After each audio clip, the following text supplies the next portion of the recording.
지금부터 2026년 5월 7일 서울고등법원 제12-1 형사부 재판을 시작하겠습니다. 오늘 진행할 사건은 서울고등법원 2026노 253호 피고인 한덕수의 내란 우두머리 방조 등 사건이고, 피고인에 대한 판결 선고기일이 진행됩니다. 피고인에 대한 판결 선고기일 진행에 앞서 재판 중계에 대해서 말씀드립니다. 재판장은 방송사 등의 재판 중계 허가 신청에 대하여 특별검사와 피고인 측의 의견 등을 고려하여 재판 중계를 허가하고, 그 방식은 법원을 통한 중계 방식에 의하도록 하였습니다. 아울러 내란 외환, 반란 범죄 등의 형사 절차에 관한 특례법 등에 따라 선고 절차가 속기 녹음됨도 알려드립니다. 먼저 출석 확인해 보겠습니다. 특별검사 측 누가 출석하셨습니까?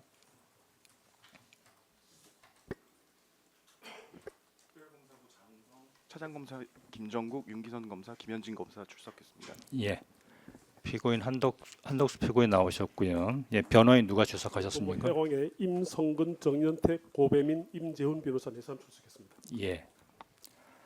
선고하는 판결 내용이 많고 길어서 피고인은 판결 이유를 설명하는 동안 자리에 앉아서 들으시고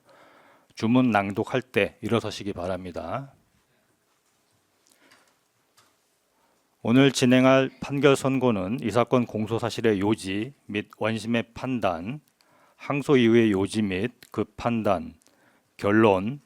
양형의 이유, 주문 낭독 순서로 진행합니다. 판결 이유를 설명하면서 인용하는 대통령 윤석열, 통일부 장관 김영호, 국방부 장관 김용현, 법무부 장관 박성재, 행정안전부 장관 이상민, 기획재정부 장관 최상목, 외교부 장관 조태열, 경찰청장 조지호, 서울특별시 경찰청장 김봉식, 국민의힘 원내대표 추경호 등에 대하여 이하에서는 비상계엄 선포 당일인 2024년 12월 3일 당시의 직책에 대한 호칭을 생략하고 이름으로만 지칭합니다. 또한 비상계엄 선포 당일의 시각은 일자를 생략한 채 시각으로만 말씀드립니다. 먼저 이 사건 공소사실의 요지와 원심의 판단입니다. 피고인은 이 사건에서 비상계엄의 절차적 정당성 부여를 위한 국무회의 외관 작출, 주요기관 봉쇄 계획 및 특정 언론사 단전 단수 조치 관련 지시의 이행 방안 논의, 행사에 대신 참석하라는 윤석열의 지시 수용, 여당 원내대표를 통한 국회 상황 확인 및 비상계엄 선포의 국회 통고 여부 점검, 비상계엄 해제 국무회의 심의 지연을 내용으로 하는 내란 우두머리 방조 또는 이와 택일적으로 내란 중요 임무 종사, 대통령이 서명하고 국무총리와 국방부 장관이 부서한 2024년 12월 3일자 비상계엄 선포문 표지를 허위로 작성하고 이를 행사하였다는 허위 공문서 작성 및 허위 작성 공문서 행사, 대통령 기록물이자 공문서인 위 2024년 12월 3일자 비상계엄 선포문 표지를 손상하였다는 대통령 기록물 관리에 관한 법률 위반 및 공용서류 손상, 윤석열에 대한 헌법재판소 2024 헌납 8호 탄핵심판 사건의 증인신문 과정에서 허위 증언하였다는 위증으로 기소되었습니다. 이에 대하여 원심은 내란 중요임무 종사 공소사실 중 행사에 대신 참석하라는 윤석열의 지시 수용, 여당 원내대표를 통한 국회 상황 확인 및 비상계엄 선포의 국회 통고 여부 점검, 비상계엄 해제 국무회의 심의 지연 부분을 이유 무죄로, 허위 작성 공문서 행사 공소사실을 무죄로 판단하고 나머지 공소사실을 유죄로 판단하여 피고인에 대하여 징역 23년과 일부 무죄 판결을 선고하였습니다. 이에 대해 피고인이 유죄 부분에 대하여 사실오인, 법리오해, 양형부당을 이유로 특별검사가 이하 특검이라고 지칭합니다. 무죄 부분에 대하여 사실오인 및 법리 오해를 이유로 각각 항소하였습니다. 항소유예에 대한 판단에 앞서서 공소장 변경 등에 대해서 말씀드립니다. 내란 우두머리 방조 내지 내란 중요 임무 종사의 점 중 국무위원 부서 외관 형성 부분과 관련하여 이 법원에서 공소장 변경이 이루어짐에 따라 그 심판 대상이 변경되었으므로 이 법원은 직권으로 원심 판결을 파기하고 다시 판결해야 합니다. 다만 이러한 직권 파기 사유가 있더라도 피고인과 특검의 각 사실오인 및 법리오의 주장은 이 법원의 판단 대상이 되므로 이에 관하여 차례로 판단합니다. 한편 특검이 내란 우두머리 방조의 점 또는 내란 중요 임무 종사의 점을 택일적으로 기소한 데 대하여 이 법원은 내란죄가 필요적 공범으로서 관여자의 의사 방향이 일치하는 집합범인 점과 피고인이 수행한 역할 등을 고려할 때 피고인을 형법 제32조의 방조범으로 볼 수 없다고 판단하므로 원심과 마찬가지로 택일적 공소사실 중 내란 중요 임무 종사의 점을 인정하고 이하에서는 이를 전제로 판단합니다. 피고인의 사실오인 및 법리오의 주장에 관하여 살펴봅니다. 내란 중요 임무 종사의 점과 관련하여 피고인에게 국헌문란의 목적과 내란 중요 임무 종사의 고의가 있었는지에 관하여 봅니다. 피고인은 윤석열이 선포한 비상계엄이 국헌문란의 목적으로 폭동행위에 나아갈 것임을 인식하지 못하였으므로 피고인에게 국헌문란의 목적과 내란 중요 임무 종사의 고의가 없었다고 주장합니다. 먼저 이 부분과 관련한 세부 쟁점으로 논의된 사항에 대하여 판단합니다. 피고인이 대통령 집무실에 들어가기 전에 대작견실에서 김영호에게 윤석열이 계엄을 선포하려는 것 같다는 취지로 말하였는지 여부에 관하여 이 법원은 김영호의 이 부분 수사기관 진술을 믿을 수 있다고 보아 피고인이 김영호에게 위와 같이 말하였다고 인정합니다. 또한 피고인이 비상계엄 선포 전에 대통령 집무실에서 대국민 담화문, 비상계엄 관련 지시사항 문건, 포고령을 수령하였는지 여부에 관하여 이 법원은 특검이 제출한 대통령실 CCTV 영상, 포고령에 관한 김영호의 진술, 그 밖에 관련자들의 진술 등을 종합하여 피고인이 비상계엄 선포 전에 대통령 집무실에서 대국민 담화문, 비상계엄 관련 지시사항 문건,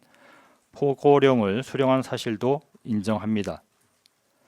특히 포고령과 관련하여서는 이를 수령한 기억이 없다는 피고인의 원심 및 당심 법정 진술은 피고인이 포고령을 수령하였다고 인정하였던 특검 제23회 피의자 신문 당시의 진술을 탄핵 증거로 삼아 믿기 어렵다고 판단합니다. 위와 같은 세부 쟁점에 관한 판단과 내란죄의 관련 법리 등을 토대로 제출된 증거들에 의하여 인정되는 사정들, 즉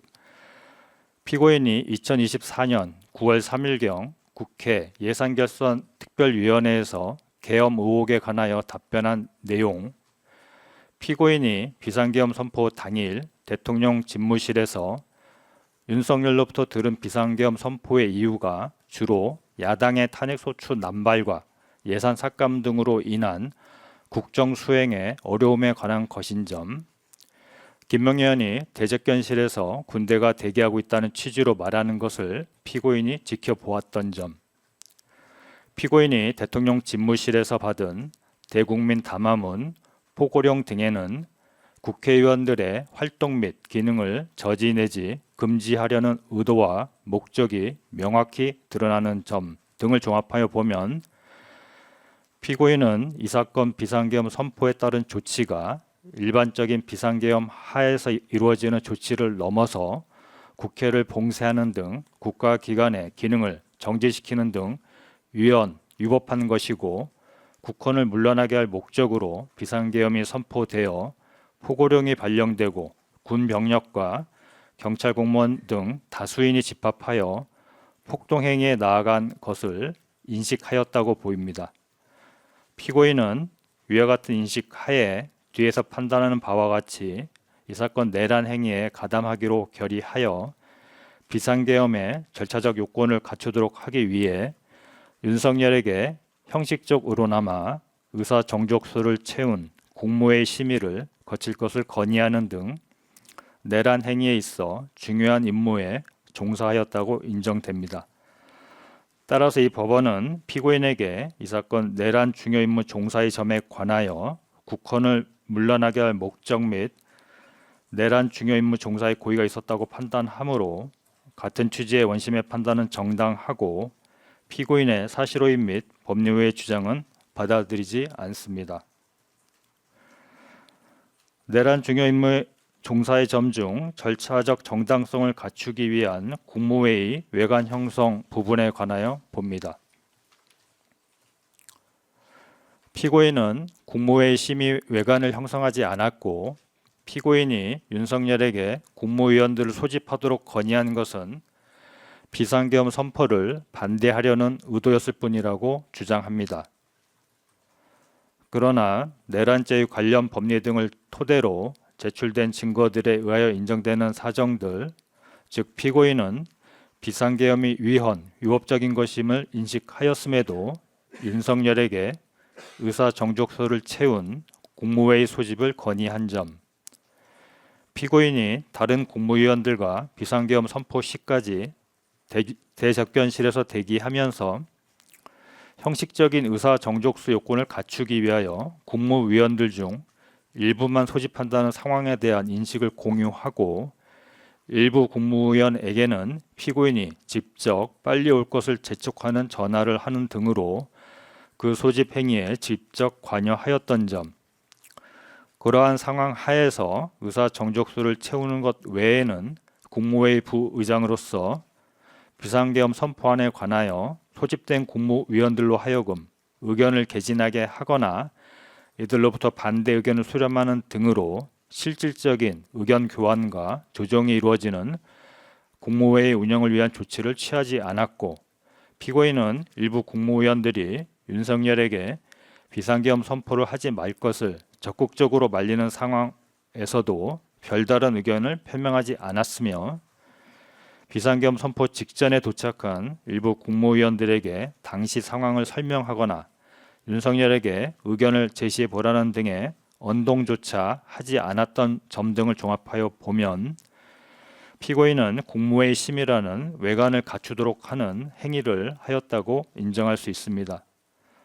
따라서 이와 다른 견지에서 피고인이 국무위원들을 부르자고 한 것 내지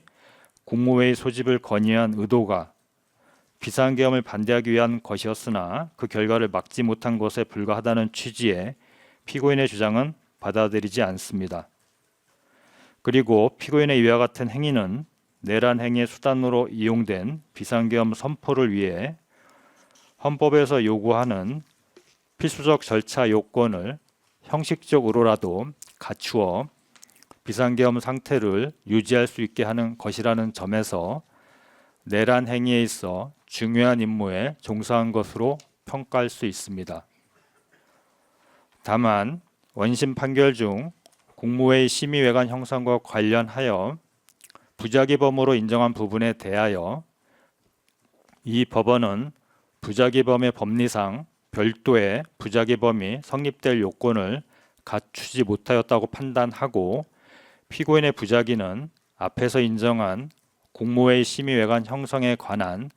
피고인의 자기를 인정하는 사정으로 일부 평가되었다고 보이므로 원심과 달리 이유에서 무죄로 판단합니다. 따라서 국무회의 심의외관 작출을 통한 내란 중요임무 종사의 점에 관한 이 부분 공소 사실을 유죄로 인정한 원심의 판단은 정당하므로 피고인의 사실오인 및 법료의 주장은 받아들이지 않습니다. 그러나 이 부분 공소사실에 관하여 부진정, 부작위범을 전제로 한 내란 중요임무 종사죄를 유죄로 인정한 원심의 판단에는 사실 오인 및 법리 오해로 인하여 판결에 영향을 미친 잘못이 있으므로 이 부분에 관한 피고인의 사실 오인 및 법리 오해 주장은 이유 있습니다. 피고인은 비상계엄이 선포된 후 당시 국무위원들로부터 서명을 받아 국무위원 부서 외관을 형성하려고 하지 않았다고 주장합니다. 그런데 피고인이 국무위원 부서 외관을 형성하였다는 부분의 공소 사실은 특검이 들고 있는 근거나 제출한 증거들만으로는 피고인이 비상계엄 선포 관련 문건에 서명을 받아 국무총리와 국무위원들의 부서라는 외관을 형성하려고 하였다는 점이 합리적인 의심의 여지 없이 확신을 가지게 하는 정도로 증명되었다고 볼 수 없으므로 이유에서 무죄로 판단합니다. 즉 피고인은 당시 박성재와 이상민이 참석자 서명을 받아야 한다는 등으로 발언하는 것을 지켜보고 피고인도 국무위원들에게 여기 모여서 회의에 참석하였다는 의미로 서명할 수 있는 것 아니냐라고 말하였는데 위와 같은 각 발언 내용과 상황만으로는 부서를 받고자 하였다는 점이 드러나지 않고 당시 같은 자리에 있었던 김영호도 부서라고 하기보다는 서명을 요청했던 것으로 기억한다고 진술하는 등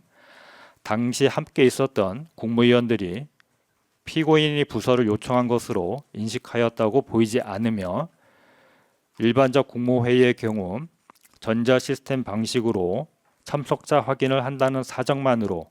서명을 요구하는 것이 곧바로 부서를 요구한 뜻이라고 볼 수 없고 당시 서명 작업을 하려던 문건이 비상계엄 선포 관련 문건인지도 구체적으로 증명되지 않은 점 등을 근거로 위와 같이 판단합니다.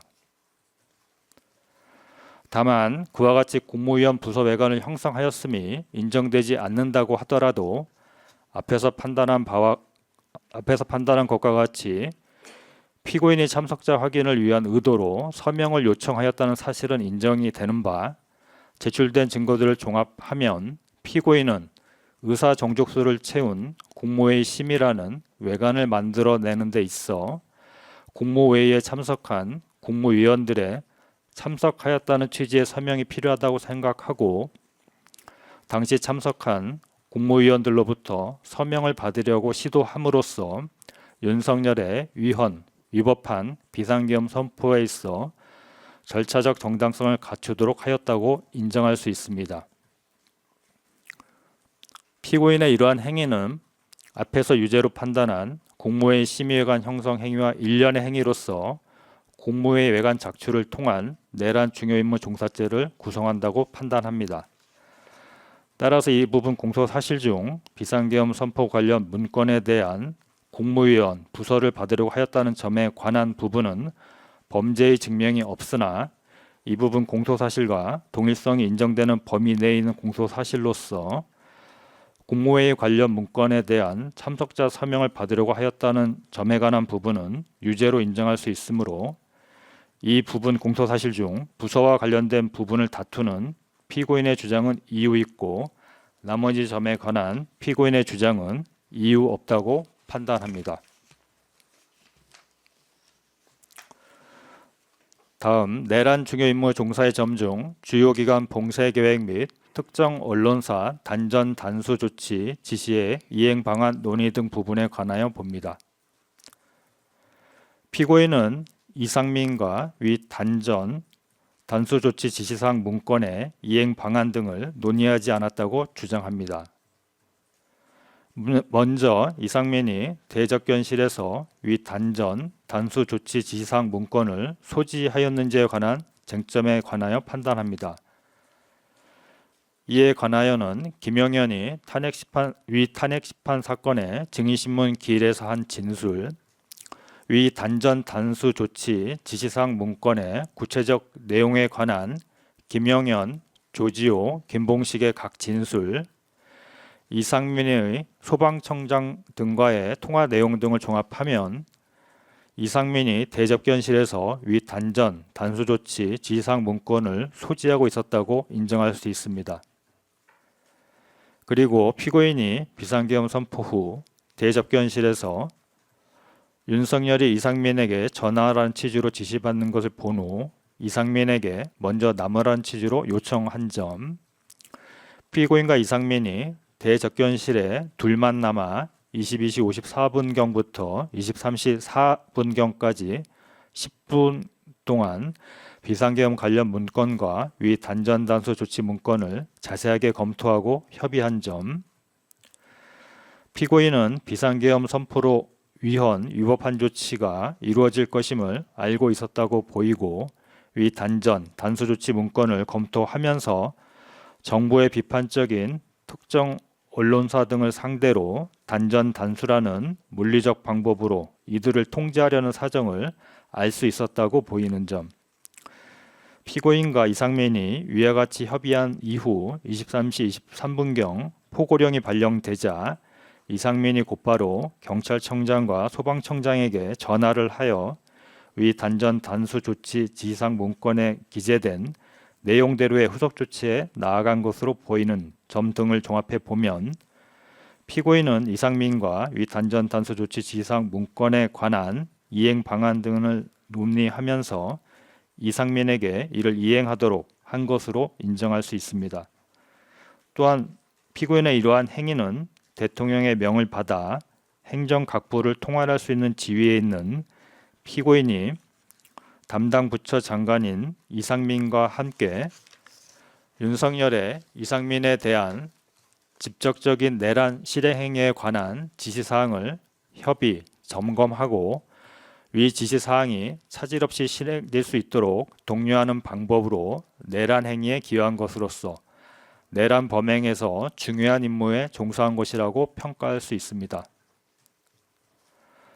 다만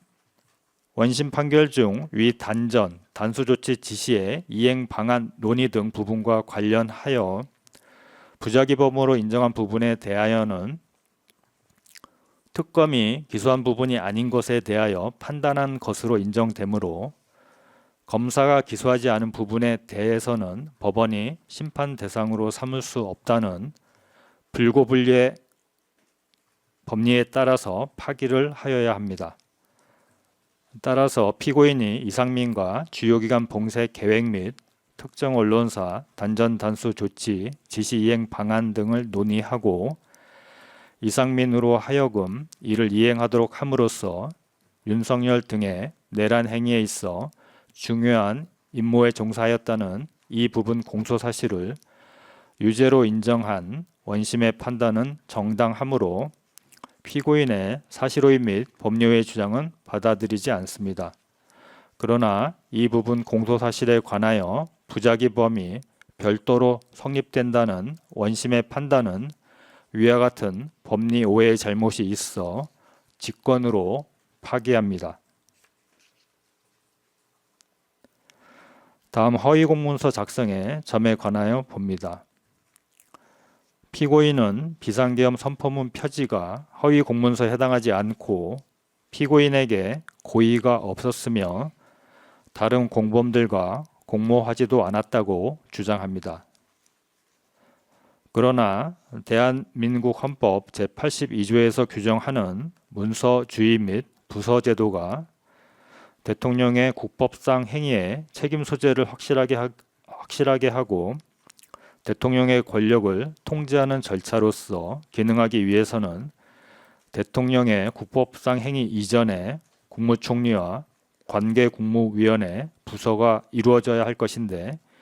비상계엄 선포문 표지는 2024년 12월 6일 및 7일에 작성되어 서명이 이루어진 것임에도 문서 하단에 2024년 12월 3일로 기재하여 마치 2024년 12월 3일에 작성된 것처럼 기재되어 있는 점, 김영현이 2025년 1월 23일 위 탄핵심판 사건에서 비상계엄 선포문에 부서를 하지 않았다고 진술하였던 점, 피고인은 대통령 비서실 부속실장으로부터 비상계엄 선포문 표지를 받아 자신의 서명란 외에 대통령과 국방부 장관의 서명란이 있는 것을 보았고 작성일이 2024년 12월 3일로 소급하여 기재되어 있다는 것을 알고 있었던 점. 피고인과 김용현, 윤석열은 모두 비상계엄 선포문 표지가 마치 비상계엄 선포 전에 부서 한 것처럼 허위로 작성되는 것임을 알았음에도 각각 이에 서명한 것으로 인정되는 점 등을 종합하여 보면 피고인이 서명한 비상계엄 선포문 표지는 허위 공문서에 해당하고 피고인에게 비상계엄 선포문 표지의 내용이 허위라는 사실에 대한 인식이 있었으며 피고인이 부속실장 김용현, 윤석열과 순차적, 암묵적으로 공모하였다고 판단됩니다. 따라서 허위 공문서 작성의 점에 관한 공소 사실을 유죄로 인정한 원심의 판단은 정당하므로 피고인의 사실오인 및 법리외의 주장은 받아들이지 않습니다. 대통령 기록물 관리에 관한 법률 위반 및 공용서류 손상의 점에 관하여 봅니다. 피고인은 비상계엄 선포문 표지가 대통령 기록물 또는 공용서류라는 점과 이를 폐기 내지 손상한다는 점에 관한 고의가 없었다고 주장합니다. 그러나 제출된 증거들에 의하여 인정되는 사정들, 즉 피고인은 비상계엄 선포문 표지에 대통령, 국무총리, 국방부 장관의 서명란이 기재되어 있는 것을 보았고 부속실장으로부터 설명을 들어 비상계엄 선포에 절차적 요건을 갖추기 위하여 부서하는 것임을 알았으므로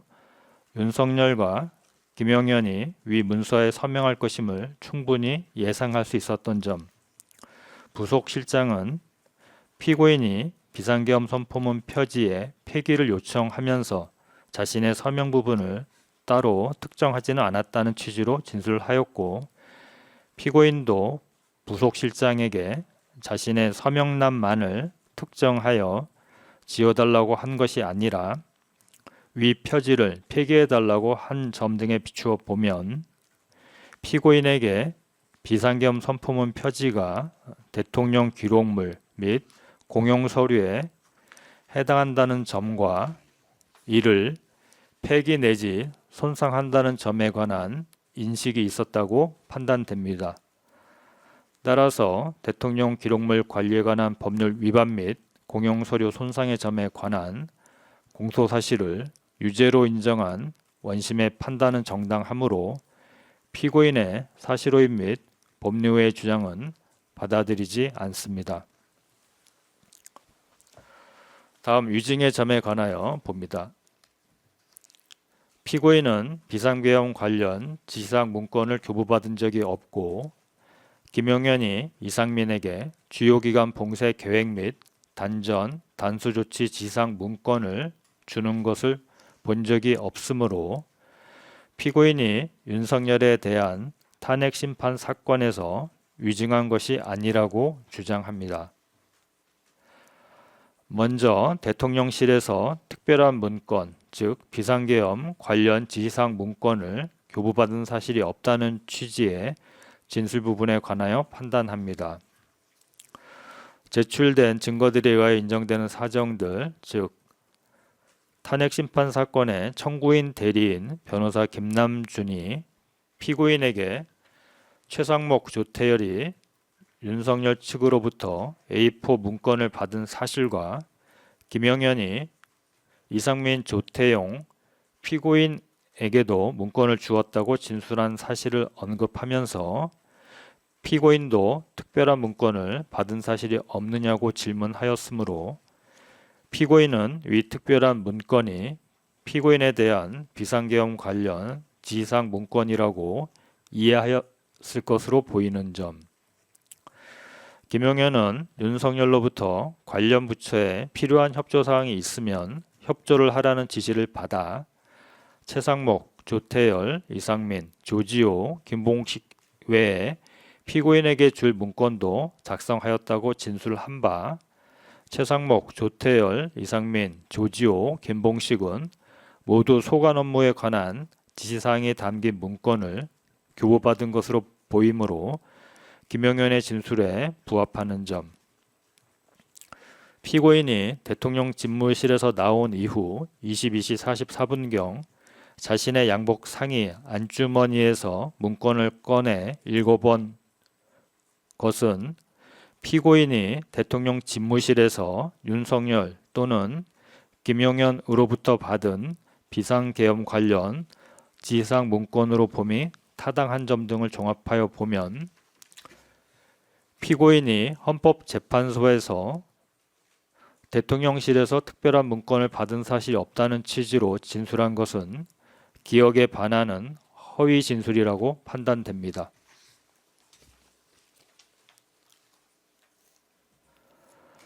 다음으로 김용현이 이상민에게 문건을 건네주는 것을 보지 못했다는 취지의 진술 부분에 관하여 판단합니다. 증인의 증언이 기억에 반하는 허위 진술인지 여부는 그 증언의 단편적인 구절에 구애될 것이 아니라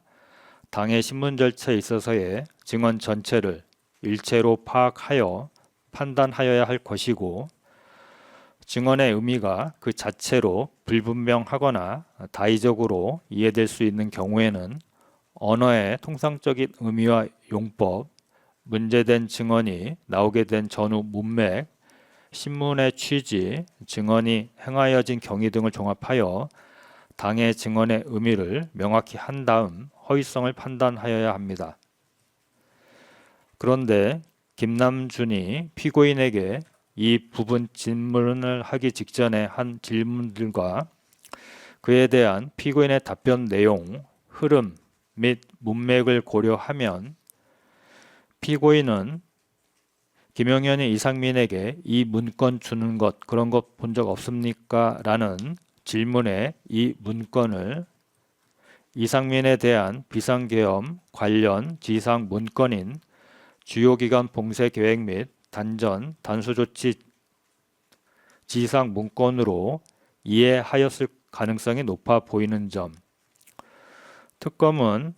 이 부분 질문에서의 문건을 비상계엄 선포문이나 계엄 관련 일체의 문건으로 해석하여야 한다고 주장하나 그와 같이 해석하는 것은 그 질문 및 대답의 맥락이나 흐름과 맞지 않는 데다가 다의적으로 해석될 수 있는 문건을 특검의 주장과 같이 피고인에게 불리하게 해석할 수는 없는 점, 피고인이 김용현이 이상민에게 문건을 건네주는 것을 보지 못했다고 답변한 이후에 이루어진 김남준의 후속 질문과 답변의 문맥을 살펴보더라도 피고인이 당시 위 문건을 이상민에 대한 주요기간 봉쇄 계획 및 단전 단수 조치 지시사항 문건으로 이해하고 답변하였다고 보는 것이 자연스러운 점, 한편 이상민이 윤석열 또는 김용현으로부터 주요 기간 봉쇄 계획 및 단전 단수 조치 지시사항 문건을 교부받았을 때 피고인은 같은 자리에 없었거나 설령 있었다고 하더라도 피고인이 당연히 보았다고 단정할 수는 없는 점 등의 사정들에 비추어 보면 피고인이 헌법재판소에서 김용현이 이상민에게 문건을 건네주는 것을 보지 못했다는 취지로 진술한 것을 객관적 사실에 반하고 기억에 어긋나는 허위의 진술이라고 단정할 수 없다고 판단됩니다. 따라서 피고인이 대통령실에서 특별한 문건을 받은 사실이 없다고 증언한 부분을 유죄로 판단한 원심의 판단은 정당하므로 피고인의 사실오인 및 법료의 주장은 받아들이지 않습니다. 그러나 피고인이 김용현이 이상민에게 문건을 건네주는 것을 보지 못했다고 증언한 부분을 유죄로 인정한 원심의 판단은 사실오인 및 법리 오해로 판결에 영향을 미친 잘못이 있으므로 이를 지적하는 피고인의 주장은 이유 있습니다. 다음으로 특검의 사실오인 및 법리오해 주장에 관하여 살펴봅니다. 내란 중요 임무 종사의 점 중 원심이 이유무죄로 판단한 부분에 관하여 봅니다. 피고인이 윤석열로부터 대통령 참석 예정 행사에 대신 참석하라는 지시를 수행하였다는 부분과 관련하여서는 윤석열이 비상계엄을 선포한 직후 대접견실로 돌아와 피고인과 국무위원들을 독려하는 과정에서 각 부처의 소관 업무를 잘 수행해 달라는 취지로 일반적인 사항에 관한 지시사항을 전달한 것으로 보이고 비상계엄과 관련하여 구체적인 임무를 부여하거나 추가적인 조치를 취하라는 것은 아니었던 점, 윤석열이 내가 당분간 가야 하는 임박한 행사를 대신 가져야겠다고 말하자 피고인이 알겠다고 대답하였다는 사정만으로 피고인의 윤석열의 내란 범행 실행에 있어 중요하거나 필수적인 역할을 수행한 것이라고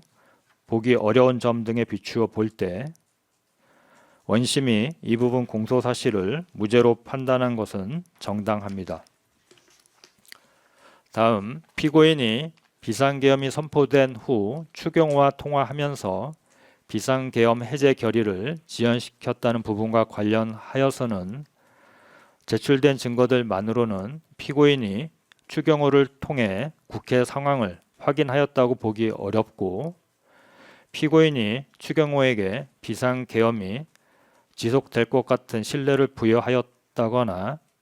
소속 정당 국회의원들로 하여금 국회의 비상계엄 해제 의결에 참여하지 못하게 하도록 지시하였다고 보기도 어렵다는 점에서 원심이 이 부분 공소사실을 무죄로 판단한 것은 정당합니다. 다음, 피고인이 국무조정실을 통해 비상계엄 선포의 국회 통고 여부를 확인하도록 지시하여 비상계엄의 절차적 요건을 보완하고자 하였다는 부분과 관련하여서는 피고인이 국무조정실을 통해 국회 통고 여부를 확인하고 통고는 누가 하는지에 관하여 논의하였을 뿐 나아가 비상계엄의 절차적 흠결을 보완할 방법을 논의하거나 국무조정실 소속 직원에게 비상계엄 선포 사실을 국회에 통고하도록 지시하는 등 피고인이 사후적으로 비상계엄의 절차적 요건을 갖추려고 하였다는 사정은 찾을 수 없는 점, 피고인은 당시 국무조정실 소속 직원들과 TV를 통해 국회 상황에 대하여 실시간으로 모니터링하는 과정에서 국회에서 정부로부터 통고가 오지 않았다는 점을 절차적으로 문제 삼자 이를 명확하게 확인하기 위하여 국무조정실장에게 비상계엄 선포의 국회 통고 여부를 물은 것으로 보이는 점 등에 비추어 볼 때 원심이 이 부분 공소 사실을 무죄로 판단한 것은 정당합니다. 피고인이 비상계엄 해제 국무회의 심의를 지연시켰다는 부분과 관련하여서는 대통령이 사고로 직무를 수행할 수 없는 경우가 아닌 한 국무회의 소집 및 주재 권한은 대통령에게 있고 당시 대통령의 권한 행사가 불가능한 상태인 사고의 상황이었다고 볼 수 없으므로 피고인으로서는 대통령실로부터 국무회의를 소집하라는 연락을 기다려야 하는 상황이었던 것으로 보이는 점, 국회의장이 2024년 12월 4일 2시 1분경 국회에서 의결된 비상계엄 해제 요구안을 대통령실과 국방부에 이송하였다는 취지로 발표하였고 피고인이 같은 날 2시 2분경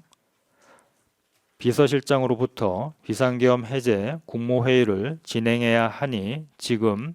국무위원들을 대통령실로 소집해 달라, 피고인도 빨리 나오라는 취지의 전화를 받고 국무조정실장에게 국무위원을 소집하라는 취지로 지시하여 같은 날 2시 6분경부터 소집 절차가 진행되었던 점, 피고인이 당시 비상계엄 해제 국무회의를 지체 없이 진행시키기 위하여 국무조정실 직원들에게 의안번호 확인 및 국무위원 소집을 재촉하였던 점 등에 비추어 볼 때 피고인이 비상계엄 해제를 위한 국무회의 심의를 지연시켰다거나 피고인에게 그러한 고의가 있었다고 보기 어려우므로 원심이 이 부분 공소사실을 무죄로 판단한 것은 정당합니다. 허위 공문서 작성의 점 중 원심이 무죄 취지로 이후에서 불인정한 부분 및 원심이 주문에서 무죄로 판단한 허위 작성 공문서 행사의 점에 관하여 봅니다. 먼저 허위 공문서 작성의 점 중 원심에서 불인정한 부분과 관련하여서는 이 부분 비상계엄 선포문 표지의 표제, 그 내용과 문서 하단의 각 서명란 기재 등에 비추어 볼 때 이 부분 문서가 헌법 제82조에서 규정하는 문서주의와 부서 제도에 따른 것임을 증명하는 것을 넘어서 나아가 계엄법 제2조 제6항에서 규정하는 국방부 장관이 국무총리를 거쳐 대통령에게 비상계엄 선포를 건의하였다는 사실이나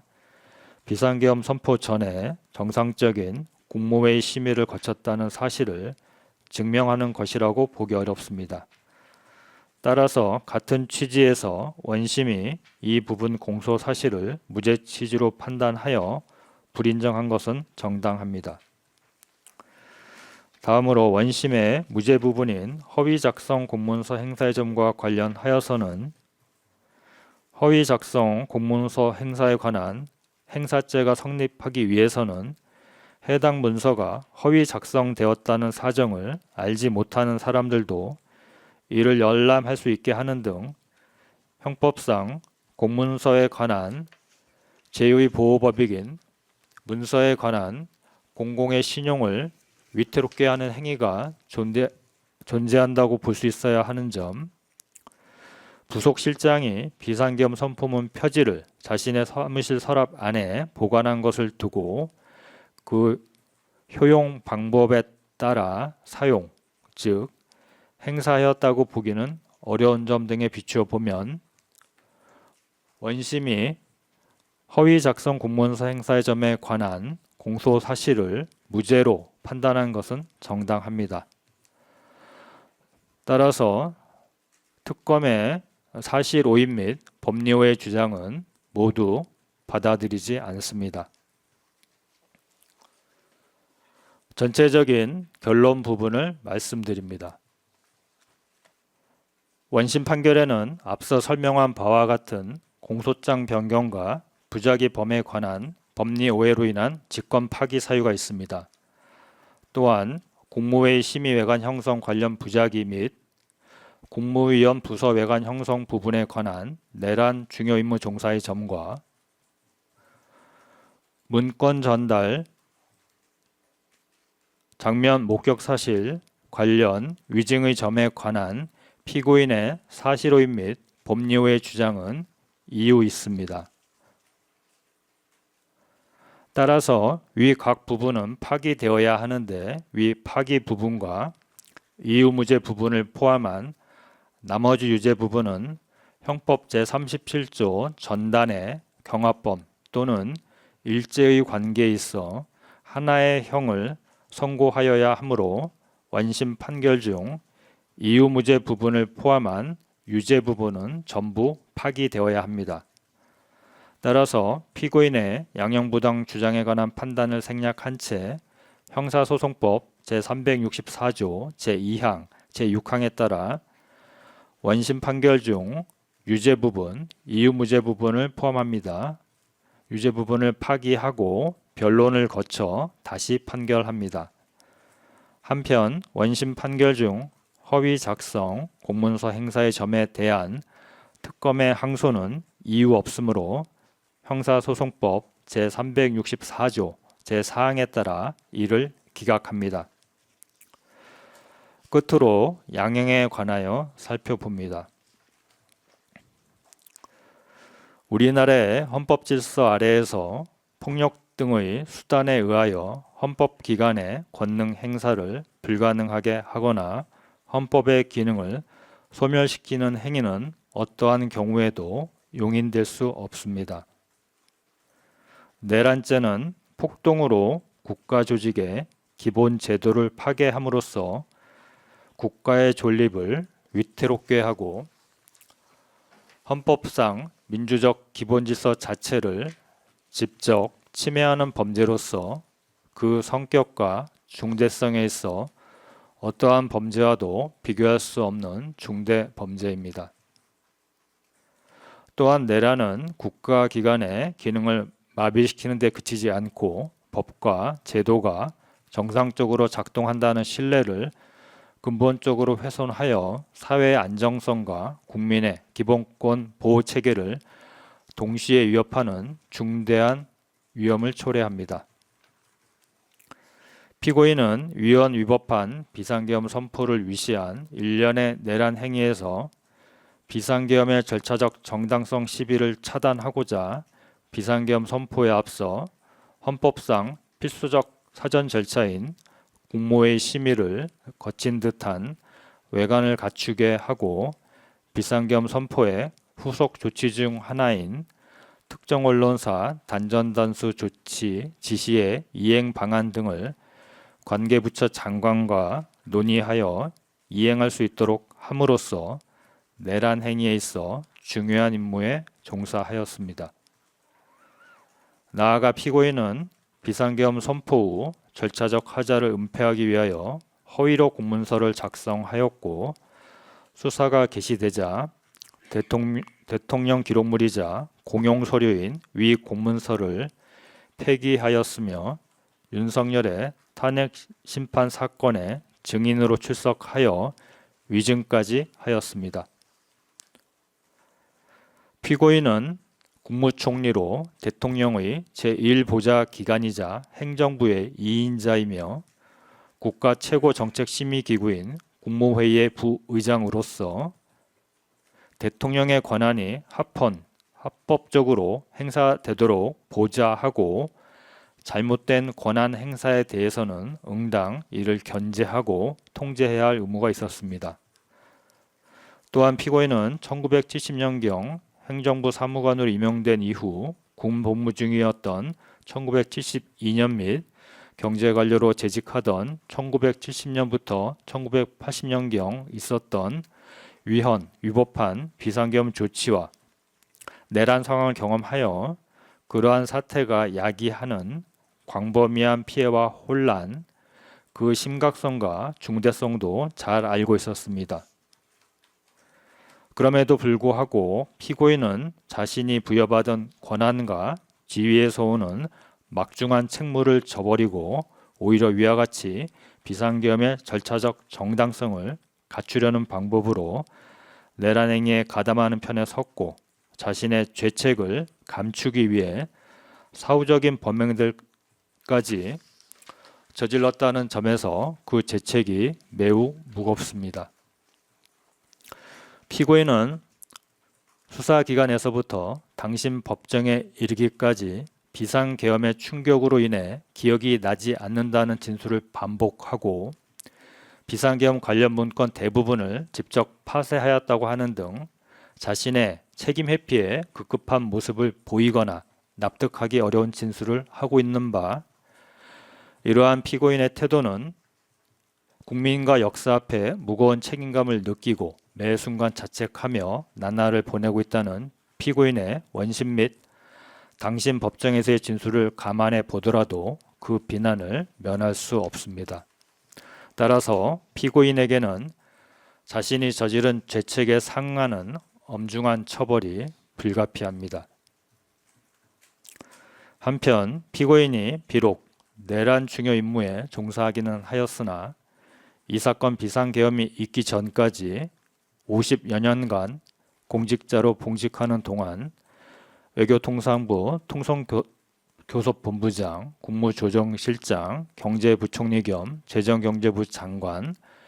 국무총리 등을 역임하면서 다수의 훈장과 부장을 수여받는 등 국가에 헌신해온 공로가 있기도 합니다. 피고인이 이 사건 내란 행위에 관하여 이를 사전에 모의하거나 조직적으로 주도하는 등 보다 적극적으로 가담하였다고 볼 만한 자료는 기록상 찾기 어렵고, 피고인은 국회에서 비상계엄 해제 요구안이 의결되자 대통령을 대신하여 비상계엄 해제를 위한 국무회의를 소집 주재하여 그에 따라 비상계엄이 약 6시간 만에 해제되었습니다. 피고인에 대한 법률상 처단형의 범위 내에서 위와 같은 불리한 정상 및 유리한 정상, 그 밖에 피고인의 연령, 성행, 환경, 가족관계, 범행의 동기, 수단과 결과, 범행 후의 정황 등 이 사건 기록과 변론에 나타난 여러 양형 조건들을 종합적으로 참작하여 주문과 같이 형을 정하였습니다. 이상과 같은 이유로 합의에 관여한 법관 전원의 일치된 의견에 따라 피고인에게 다음과 같이 판결합니다. 주문: 원심 판결 중 유죄 부분, 이유무죄 부분 포함을 파기한다. 피고인을 징역 15년에 처한다.